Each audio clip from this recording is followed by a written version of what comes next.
Welcome again to Failing Forward. This is Dan Gallagher. And in this session, I want to take some time and explore the role of attitude as it relates to failing forward. Because really, failing forward is more a matter of attitude than it is about your circumstances. It has more to do with how you perceive what's going on than anything else. If life comes at me and just beats me up, but if I can have the proper perspective and the proper attitude, I'm setting myself on the right path for success. Many times the attitude that we have is based upon what we're focusing on.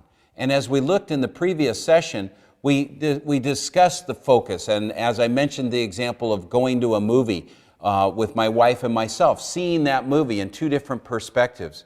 In the same way, consider how you walk into a friend's house and they're very proud over the fact that they've got this piece of artwork that you might think is hideous, but they're proud of it. Their experience of that piece of artwork is that they have a lot of joy that comes from it.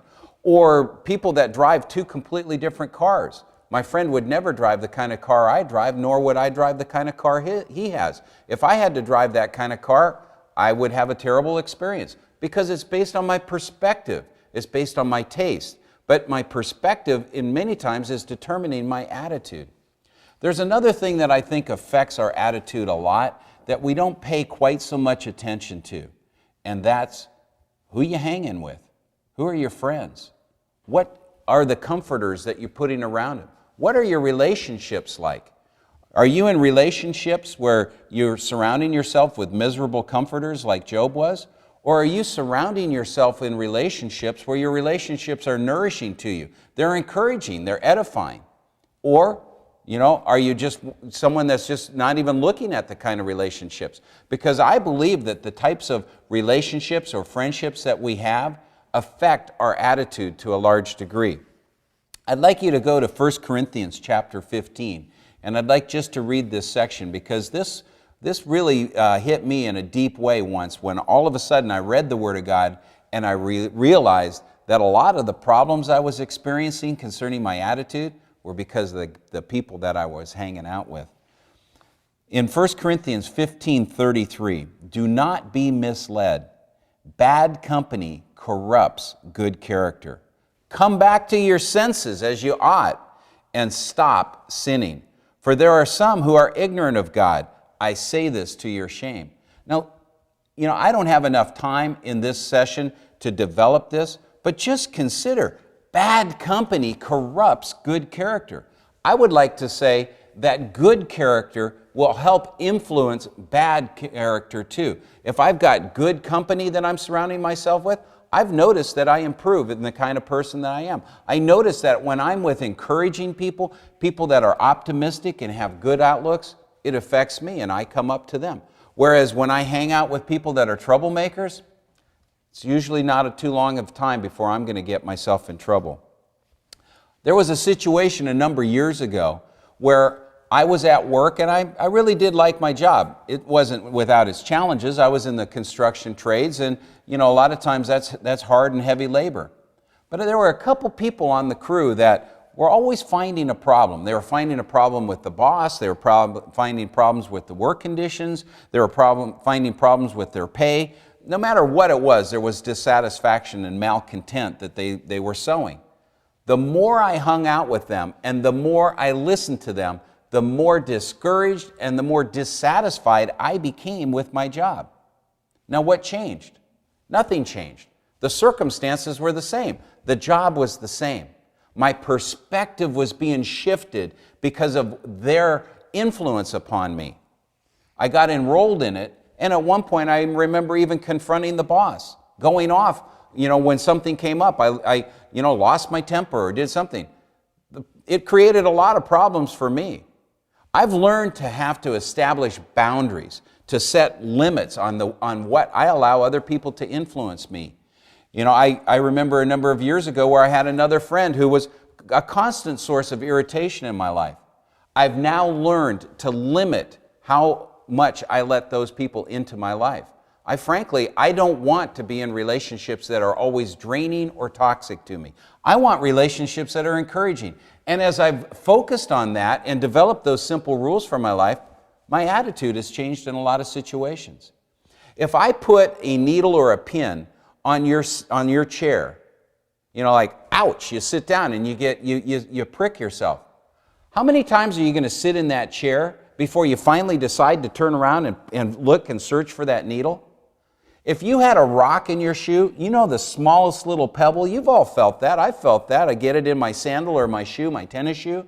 And you walk, how many steps do you take before you take the time to sit down and pull that pebble out? I would bet you're not going to put up with that kind of stuff very long in your life. So why do you put up with people in your life that influence you in negative ways?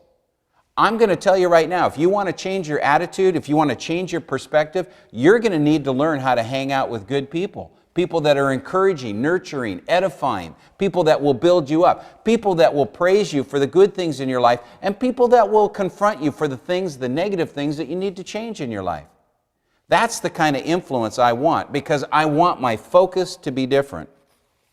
There was a situation a while back where I was with an individual and they were having repeated problems. There were problems, I was trying to minister to an individual and they were having addiction problems. And finally it came down, the phrase came to me, they needed to change playgrounds and change playmates.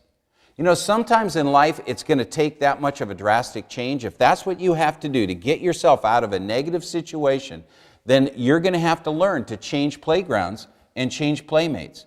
Go to a place where the sun is shining and where it's encouraging. I'm speaking metaphorically here. Surround yourself with those that will encourage and build you up. A number of years ago, I was trying to film a certain workshop, and I flubbed all over the place. Every time I turned around, I think the first time through it went great, and then the people behind the camera, whatever you call them, the director, they wanted 2 or 3 more filmings. So it's like, okay, so I did it. Well, take 2, take 3, I kept flubbing. Finally, I got to take 11, I think, and I said, that's it, I'm done, I can't do this anymore. Well, I went over in the corner and I'm beating myself up. I'm sure you've beaten yourself up over mistakes you've made. But I go over and I'm beating myself up. And my friend came over and I was beating myself up and I was saying disparaging things about myself and I'm living in self-pity. And my friend looks at me and he says, you know what, Dan? Self-pity's really ugly.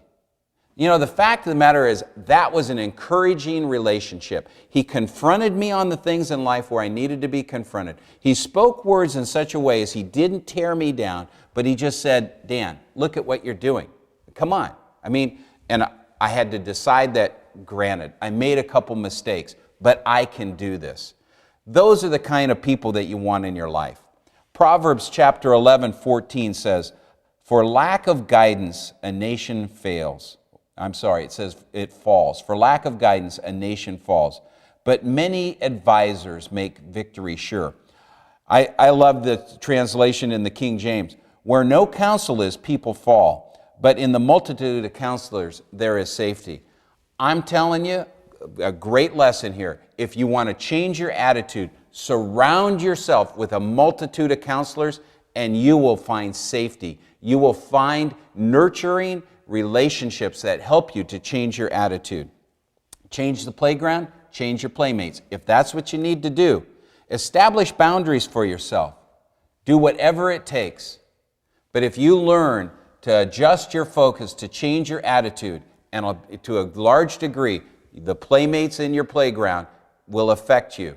If you learn to adjust your attitude, you will learn to be able to fail forward.